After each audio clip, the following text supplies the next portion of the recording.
ఆదాయానికి మించి ఆస్తుల వ్యవహారంలో హెచ్ఎండిఏ మాజీ డైరెక్టర్ శివబాలకృష్ణ అరెస్ట్ అయ్యారు. ఆయన ఇంట్లో చేసిన తనిఖీల్లో భారీగా ఆస్తులు బయటపడ్డాయి.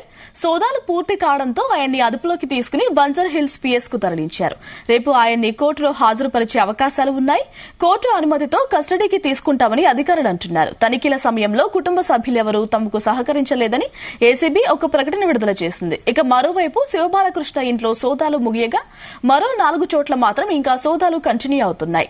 ఆయన బ్యాంకు లాకర్స్ ను ఏసీబీ అధికారులు తెరవనున్నారు. మొత్తం 20 చోట్ల తనిఖీలు చేపట్టిన ఏసీబీ భారీగా స్థిర చరాస్తులను సంబంధించిన పత్రాలకు స్వాధీనం చేసుకున్నారు. తమ పదవిని ఓ సీనియర్ ఐఏఎస్ అధికారితో సన్నిహిత పరిచయాన్ని అడ్డుపెట్టుకుని ఏకంగా 500 కోట్ల వరకు అక్రమ ఆస్తులు కూడబెట్టినట్లుగా ఏసీబీ అంచనా వేస్తోంది.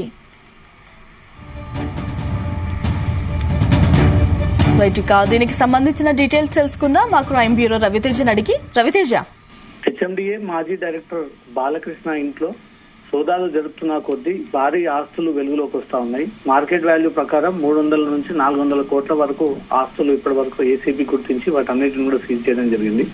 నగదు ఆస్తుపత్రాలను అధికారులు స్వాధీనం పరుచుకొని అవన్నీ కూడా తిరిగి ఏసీబీ కార్యాలయానికి తీసుకెళ్తున్నారు. నానక్రామ్గూడలోని బాలకృష్ణ ఇంట్లో 84 లక్షల నగదు స్వాధీనం పరుచుకోగా హైదరాబాద్ లోని విల్లాలు ప్లాట్లతో పాటుగా శివారు ప్రాంతాల్లో ఎకరాల కొద్ది ల్యాండ్స్ ని కొనుగోలు చేశాడన్నట్టుగా కూడా ఇప్పటి వరకు ఏసీబీ ఇన్వెస్టిగేషన్ లో బయటపడింది. హైదరాబాద్ చుట్టుపక్కల ప్రాంతాల్లో దాదాపు 100 ఎకరాలు ల్యాండ్స్ కొనుగోలు చేసినట్టు కూడా వాటి పత్రాలన్నీ కూడా స్వాధీనపరుచుకున్నారు. మొత్తం 20 చోట్ల ఈ సోదాలు కంటిన్యూ అవుతా ఉన్నాయి. నానక్రామ్గూడలో ఇంట్లో సోదాలు ముగిసిన తర్వాత కూడా ఇంకొన్ని చోట్ల కూడా శివరామకృష్ణ సంబంధించినటువంటి తాలూకా ఇంకా ఏసీబీ సోదాలు కొనసాగుతా ఉన్నాయి. బాలకృష్ణ ఇంటితో పాటు బంధువులు, మిత్రులు, సన్నిహితులు ఇళ్లలో కూడా కంటిన్యూగా నిన్న నుంచి ఈ సోదాలు కంటిన్యూ అవుతా ఉన్నాయి. 80కి పైగా అత్యంత ఖరీదైనటువంటి వాచ్లు అతని ఇంట్లో లభ్యం కావడము, పెద్ద మొత్తంలో ఐఫోన్లు 20 నుంచి 25 ఐఫోన్లు స్వాధీనపరచుకోవడము, 90 ఎకరాలకు సంబంధించినటువంటి భూమి పత్రాలలో కొడకొండలలో 17 ఎకరాలు, కల్వకుర్తిలో 26 ఎకరాలు, యాదాద్రి భువనగిరి జిల్లాలో 23 ఎకరాలు, జనగామ జిల్లాలో 24 ఎకరాల లాంటికి సంబంధించినటువంటి భూమి పత్రాలన్నింటిని కూడా స్వాధీనపరుచుకున్నారు. భూములన్నీ కూడా బినామీ పేర్ల మీద ఎక్కువగా ఈ రిజిస్టర్ అయినట్టుగా కూడా ఏసీబీ అధికారులు గుర్తించారు. బాలకృష్ణ బినామీలను కూడా త్వరలో ప్రశ్నిస్తాం, వాళ్ళ ఆర్థిక స్తోమతను వెరిఫై చేస్తామంటూ కూడా ఏసీబీ అధికారులు చెప్తా ఉన్నారు. బాలకృష్ణ ఇంటికి ఇప్పటికే వెళ్లి ఏసీబీ అధికారులు తనని, తన కుటుంబ సభ్యులని అందరినీ అదుపులోకి తీసుకోగా అధికారికంగా అరెస్టు చేస్తా ఉన్న బాలకృష్ణ అంటూ కూడా అఫీషియల్ గా అనౌన్స్మెంట్ చేయడం జరిగింది. పలు కంపెనీల్లో బాలకృష్ణ బినామీ పెట్టుబడులు పెట్టినట్టుగా కూడా పోలీసులు గుర్తించారు. హెచ్ఎండిఏ డైరెక్టర్ తో పాటు మెట్రో రైల్ ప్లానింగ్ డిపార్ట్మెంట్ లో కూడా బాలకృష్ణ కీలక పాత్ర పోషించినట్టు ఏసీబీ గుర్తించింది. రేరాలో సెక్రటరీ హోదాలో ఉంటూ రియల్ ఎస్టేట్ సంస్థలకు లబ్ధి చేకూర్చే విధంగా ఇతను అనేక అవకతవకలకు పాల్పడ్డాడనే ఒక ఆరోపణలు కూడా వెలువడతా ఉన్నాయి. ఇప్పటి వరకు ఇంట్లో దొరికినటువంటి ఆస్తిపత్రాలను పూర్తిగా వెరిఫై చేస్తున్నామని, కుటుంబ సభ్యులు ఎవరు సహకరించకపోవడము, బాలకృష్ణ కూడా ఏసీబీ రైట్స్ కి సహకరించకపోవడంతో మాత్రం అతన్ని అరెస్ట్ చేసి కోర్టులో ప్రొడ్యూస్ చేసి మళ్ళీ కస్టడీలోకి భాగంగా అతన్ని కస్టడీలోకి తీసుకుని ఈ ఆస్తులకు సంబంధించినటువంటి వివరాలన్నీ కూడా సేకరిస్తామంటూ మాత్రం ఏసీబీ అధికారులు అంటూ ఉన్నారు.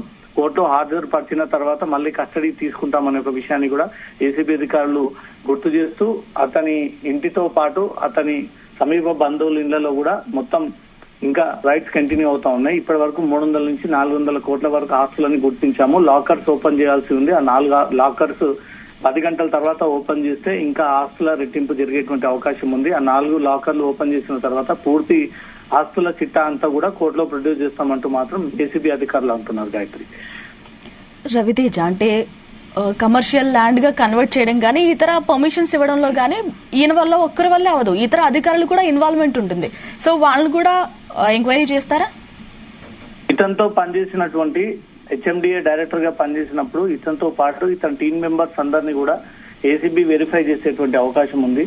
ఎందుకంటే డైరెక్టర్ హోదాలో ఉన్నటువంటి వ్యక్తి దగ్గరికి నేరుగా ఫిర్యాదుదారులు గాని లేదా ఏదైనా అక్రమాలకు పాల్పడేటువంటి వ్యక్తులు గాని సీదా సాదాగా వెళ్లి కలిసి పని చేయించుకునేటువంటి సందర్భాలు ఉండవు కాబట్టి కింది స్థాయి నుంచే ఆ ఫైల్స్ డైరెక్టర్ చేతికి వెళ్లాలి. కాబట్టి ఇతనికి సహకరించినటువంటి సిబ్బంది ఎవరు, ఇతనితో పాటు ఉన్నటువంటి అధికారులు ఎవరు, ఎంతమంది కలిసి ఈ హెచ్ఎండిఏ పరిధిలో ఈ హై రైజ్ అపార్ట్మెంట్స్ కి వీళ్ళు అనుమతులు ఇవ్వడము, నామ్స్ పాటించకుండా, సక్రమైనటువంటి రూల్స్ అండ్ రెగ్యులేషన్స్ లేకుండా ఆ జీవో నియమ నిబంధనలు పాటించకుండా ఎన్ని బిల్డింగ్స్ కి వీళ్ళు ఇలాంటి అనుమతులు ఇచ్చారు. రియల్ ఎస్టేట్ సంబంధించినటువంటి రేరా వ్యవహారంలో కూడా ఆ నామ్స్ అన్ని కూడా పాటించకుండా వీళ్ళు రియల్ ఎస్టేట్ వెంచర్స్ గాని, తర్వాత ప్రీ లాంచింగ్ పేరుతో ఓపెన్ చేయబోయేటువంటి భూములు, విల్లాస్, అపార్ట్మెంట్స్ కి సంబంధించి కానీ అడ్డగోలుగా వీళ్ళు అనుమతులు ఇచ్చారనేది కూడా ఏసీబీ దగ్గర కొంత చిట్టా ఉంది. ఆ చిట్టాన్ని చేతిలో పట్టుకుని రైట్స్ కొనసాగిస్తా ఉన్నారు. ఇతనితో పాటు హెచ్ఎండిఏలో రేరాలో పనిచేస్తున్నటువంటి తోటి సిబ్బందిని సైతం ఏసీబీ వెరిఫై చేసి వారిని కూడా ఇంట్లో సోదాలు నిర్వహించి వారు కూడా అవినీతికి పాల్పడ్డట్టుగా కూడా కొంత ఇన్ఫర్మేషన్ ఏసీబీకి ఉంది. ఏ క్షణంలోనైనా ఈ రైట్స్ ముగిసిన తర్వాత రేరాలో ఇంతకుముందు హెచ్ఎండిఏలో పనిచేస్తున్నటువంటి ప్రభుత్వ అధికారుల ఇళ్లలో కూడా సోదాలు కంటిన్యూ అయ్యేటువంటి అవకాశం ఉంది. వారి నుంచే ఇతనికి ఫైల్స్ రావడము, ఇతను దాన్ని అప్రూవల్ చేయడము, దానికోసం లంచం డిమాండ్ చేయడము, ఆ లంచాన్ని కింది స్థాయి సిబ్బంది తీసుకొని మళ్ళీ పై స్థాయిలో ఉన్నటువంటి బాలకృష్ణకి హ్యాండ్ ఓవర్ చేయడము, ఇదంతా కూడా అవినీతి పూర్తిగా కూడుకుపోయింది. అవినీతితో ఫైల్స్ కదిలాయి, అవినీతి చెయ్యి ముట్టితేనే ఈ ఫైల్స్ అన్ని కూడా అప్రూవ్ జరిగాయి అంటూ కూడా ఏసీబీ అధికారులకు ఈ సోదాలు జరుపుతా ఉంటుంటే ఒక్కొక్క వాస్తవాలన్నీ కూడా వెలుగులోకి వస్తా ఉన్నాయి. ఇతనితో పాటు గతంలో 2 డిపార్ట్మెంట్స్ లో పనిచేసినటువంటి వారందరి ఇళ్లలో కూడా సోదాలు కంటిన్యూ అయ్యేటువంటి ఛాన్సెస్ ఉన్నాయి. వాళ్ళందరూ కూడా అందుబాటులో లేకుండా ఫోన్ స్విచ్ ఆఫ్ పెట్టి పరారీలో ఉన్నట్టుగా తెలుస్తా ఉంది. ఎక్కడున్నా వారి ఇళ్లలో మాత్రం కోర్టు అనుమతితో సోదాలు నిర్వహించి వీరెంత మేరకు అక్రమంగా సంపాదించారు, ఆదాయానికి మించి ఆస్తులు ఎలా కలిగి ఉన్నాయి, ఎక్కడెక్కడ ఆస్తులని కూడబెట్టారు, బినామీ పేర్లతో రిజిస్ట్రేషన్ చేయడానికి గల కారణాలు ఏంటనే దానిపై కూడా ఏసీబీ అధికారులు అన్ని కోణాల్లో ఈ కేసుని దర్యాప్తు చేయనున్నారు. గాయత్రి, రవితేజ ఇప్పటికే అదుపులోకి తీసుకున్నారు, కస్టడీకి తీసుకుంటారా?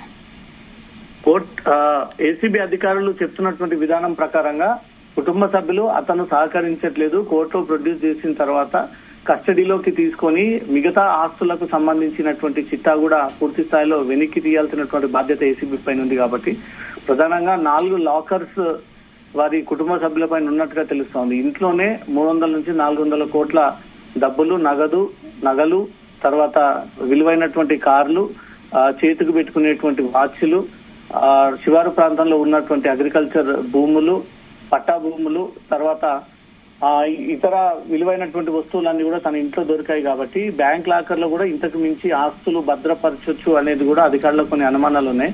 బ్యాంక్ అధికారులను అయితే ఇప్పటికే కాంటాక్ట్ అయ్యారు. బ్యాంక్ అధికారులు కూడా మరి కాసేపట్లో శివబాలకృష్ణ ఇంటికి చేరుకున్న తర్వాత ఈ కుటుంబ సభ్యుల్ని ముందుగా కోర్టులో ప్రొడ్యూస్ చేసి ఆ తర్వాత కస్టడీలో భాగంగా బ్యాంక్ లాకర్స్ ఓపెన్ చేస్తారా, లేదా బ్యాంక్ లాకర్స్ బ్రాంచెస్ కి వెంటనే వీళ్ళని తీసుకువెళ్లి ఆ లాకర్స్ ఓపెన్ చేసి ఆ తర్వాత సొత్తుని రికవరీ చేసి తీసుకెళ్లి కోర్టులో ప్రొడ్యూస్ చేస్తారనే దానిపై ఇంకా క్లారిటీ రావాలి.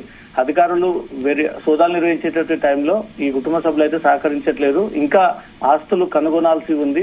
లిక్విడ్ క్యాష్ 80 లక్షలకు పైగా ఇంట్లో ఒకే చోట దొరికింది. ఇంకా అనేక చోట్ల రైట్స్ ఆగుతా ఉన్నాయి. కాబట్టి అక్కడ ఎంత లిక్విడ్ క్యాష్ దొరికింది, ఎంత బంగారం దొరికింది, ఎన్ని ఎకరాలకు సంబంధించినటువంటి ల్యాండ్స్ బినామీ పేర్లపైన రిజిస్టర్ చేశాడనే దానిపై కూడా ఏసీబీ అధికారులు మరి కాసేపట్లో ఒక నోట్ రిలీజ్ చేయనున్నారు. గాయత్రి, రవితేజ్, అంటే ఈ కేసులో ఒక సీనియర్ ఐఏఎస్ అధికారి పేరు కూడా వినిపిస్తోంది, ఆయన కూడా ఎంక్వైరీ చేస్తారా? గతంలో ఇతను హెచ్ఎండిఏ డైరెక్టర్ గా పనిచేసినప్పుడు ప్రభుత్వానికి చెందినటువంటి ఐఏఎస్లు కొంతమంది ఆ డిపార్ట్మెంట్ ఫైల్స్ అన్ని కూడా ఈ బాలకృష్ణ నుంచే ఐఏఎస్ అధికారుల దగ్గరకు వెళ్లినట్టుగా కూడా కొన్ని ఆరోపణలు ఉన్నాయి.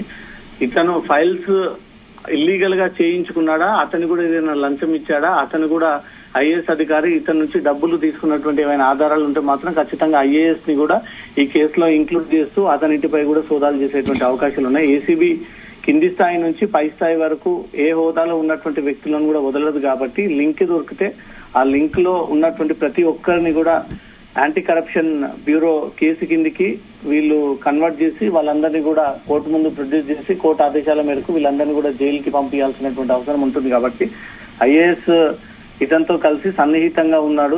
ఇద్దరు కలిసి 10 ఏళ్ల పాటు అడ్డగోలుగా డబ్బులు సంపాదించాడు. ప్రతిదీ లంచాన్ని తీసుకునే ఈ ఫైల్ ని ముందుకు జరిపారు, దానికి అప్రూవల్ ఇచ్చారు. దీనికి ప్రభుత్వానికి తీవ్ర నష్టం జరిగింది. అనేక చోట్ల అక్రమాలకు పాల్పడ్డారు. ఆ మెజర్మెంట్స్ లేకుండా, ఆ సెట్ బ్యాక్స్ లేకుండా, ఈ నామ్స్ ఏవి పాటించకుండా, ఆ జీవో ఉన్నటువంటి రూల్స్ అండ్ రెగ్యులేషన్స్ పాటించకుండా ఇష్టానుసారంగా వ్యవహరించారు. కాబట్టి ఇతని కేసులో ఐఏఎస్ పాత్ర ఉన్నట్టుగా అనుమానం వెలికి వచ్చినా, ఆ పాత్రకు సంబంధించి ఏదైనా ఎవిడెన్స్ దొరికినా, ఇతను ఏదైనా స్టేట్మెంట్ రూపంలో ఐఏఎస్ కూడా కొన్ని డబ్బులు ఇచ్చానని చెప్పినా అతను కూడా దీంట్లో ఇంక్లూడ్ చేసి ఐఏఎస్ అధికారి ఇంట్లో సైతం ఏసీబీ అధికారులు సోదాలు జరిపి అతను ఐఏఎస్ గా ఉన్నప్పుడు సంపాదించినటువంటి అక్రమాస్తుల చిట్టా అంతా కూడా ఏసీబీ అధికారులు బయటికి పెట్టనున్నారు గాయత్రి. రవితేజ 14 సెల్ ఫోన్స్ అలాగే 10 ల్యాప్టాప్లు కూడా దొరికాయి. వాటిని కేవలం వస్తువులుగా చూస్తారా లేదంటే ఏదైనా ఇన్ఫర్మేషన్ గ్యాజెట్స్ గా చూస్తారా? ఈ 14 ఎలక్ట్రానిక్ ఐటమ్స్ ఏవైతే మొబైల్ ఫోన్స్ అన్ని కూడా ఐఫోన్ కంపెనీకి చెందినటువంటి మొబైల్స్. వారు రిలీజ్ చేసినటువంటి వీడియోలో కూడా అన్ని ఐఫోన్ సింబల్ తో కూడినటువంటి మొబైల్స్ కనబడతా ఉన్నాయి. ఎక్కువగా ఐఫోన్ ఉపయోగించేది ఈ సాక్ష్యాధారాలు బయటికి వెళ్లకుండా, ఫోన్ ట్యాపింగ్ గురవ్వకుండా, దాంట్లో ఉన్నటువంటి డాటా బయటికి తీయకుండా ఎక్కువగా బడా బిజినెస్ వ్యాపారవేత్తలు ఐఫోన్ మొబైల్ ని ఎక్కువగా యూజ్ చేస్తూ ఉంటారు. చాలా తెలివిగా బాలకృష్ణ కూడా ఈ వ్యవహారం ఎప్పుడైనా బయటికి వస్తే, లీక్ అవుతే, ఈ వ్యవహారం పైన ఏసీబీ సోదాలు లేదా ప్రభుత్వం ఎంక్వైరీ వేస్తే ఆ డాటా అంతా కూడా బయటికి రాకుండా, తీసుకున్నటువంటి ట్రాన్సాక్షన్స్ అన్ని బయటికి రాకుండా ఈ ఐఫోన్ సెక్యూర్ గా ప్రొటెక్ట్ గా ఉంటుందనేది చాలా తెలివిగా ఎక్కువగా 14 మొబైల్ ఫోన్స్ తన కుటుంబ సభ్యులు, తన ఇంట్లో ఉపయోగించేటువంటి బ్యాంక్ అకౌంట్స్ అన్నిటి కూడా ఈ ఐఫోన్ ద్వారానే ఆపరేట్ చేస్తా ఉన్నట్టు కూడా ఏసీబీ అధికారులు గుర్తించి ఆ 14 ఐఫోన్స్ ని కూడా స్వాధీనపరచుకొని వాటన్నిటిని కూడా సీజ్ చేయడం జరిగింది. ల్యాప్టాప్స్ లో కూడా కొద్ది మేరకు డాటా లభించింది అనేది మాత్రం ఏసీబీ అధికారులు అంటా ఉన్నారు. ల్యాండ్స్ కి సంబంధించినటువంటి డాక్యుమెంట్స్ అన్ని కూడా ఫిజికల్ గా కాకుండా ఒక సాఫ్ట్ కాపీని ఈ ల్యాప్టాప్స్ లో మెయింటైన్ చేస్తా ఉన్నాడు. ఒరిజినల్ కాపీస్ అన్ని కూడా బ్యాంక్ లాకర్ లో దాచి ఉండొచ్చు అనేది కూడా అధికారులు భావిస్తా ఉన్నారు. ఈ బ్యాంక్ లాకర్లు ఓపెన్ చేస్తే దాంట్లో ఫిజికల్ డాక్యుమెంట్స్ కాపీస్ దొరికితే మాత్రం దాన్ని బట్టి ఇంకాస్త అసెట్స్ వాల్యూ పెరిగేటువంటి అవకాశం ఉంది. మొత్తానికి రేరాలో ఇన్ఫ్లుయెన్స్ యూజ్ చేసుకుని అధికారాన్ని అడ్డు పెట్టుకుని అవినీతికి పాల్పడ్డాడు అన్నది ఒకటైతే, గతంలో హెచ్ఎండిఏ డైరెక్టర్ గా పనిచేస్తూ కూడా బీఆర్ఎస్ ప్రభుత్వ అధికారాన్ని అడ్డు పెట్టుకుని అడిగే నాదుడు లేదు, తమదే రాజ్యం తనే రాజ్యం అన్న ఒక విధంగా వ్యవహరిస్తూ తను అందిన కాడికి ఈ డబ్బులని కాజేశాడు. ప్రతిదీ అవినీతి రూపంలో, కోణంలో ప్రతి ఫైల్ ని కదిపి లక్షలాది నుంచి కోట్లాది రూపాయలుగా ఇతను లంచం పొంది అనుమతులు ఇచ్చాడు అనేది కూడా ఇటీవలే అతనిపై వచ్చినటువంటి ఫిర్యాదులు, ఆదాయానికి మించి అక్రమ ఆస్తులు కూడబెట్టాడన్న ఒక ఆరోపణలు, వీటన్నిటిని దృష్టిలో పెట్టుకుని ఏసీబీ అధికారులు నిన్న నుంచి ఇప్పటి వరకు కూడా దాదాపు 30 గంటలకు పైగా ఇంట్లో సోదాలు కంటిన్యూ అవుతా ఉన్నాయి. తెలుగు రాష్ట్రాల్లో 500 కోట్లు ఒక డైరెక్టర్ ఇంట్లో పట్టుబడడం అంటే ఇది ఆశ్చర్యానికి గురి చేస్తున్నటువంటి సంఘటన. 500 కోట్ల కేవలం తక్కువ లైఫ్ స్పాన్ లోనే, తక్కువ పీరియడ్ లోనే ఇంత డబ్బులు సంపాదించాడంటే ఏ రేంజ్ లో ఇతను అవినీతికి పాల్పడ్డాడు, ఏ రేంజ్ లో ఆ శాఖలో అవినీతి జరిగింది అనే దానిపై కూడా ఏసీబీ అధికారులు ఆ టీమ్ లో పనిచేస్తున్నటువంటి వ్యక్తులపైన, అధికారులపైన దృష్టి పెట్టి ఈ కేసుని ఇన్వెస్టిగేషన్ చేయనున్నారు. Gayathri. Right Raviteja, thank you.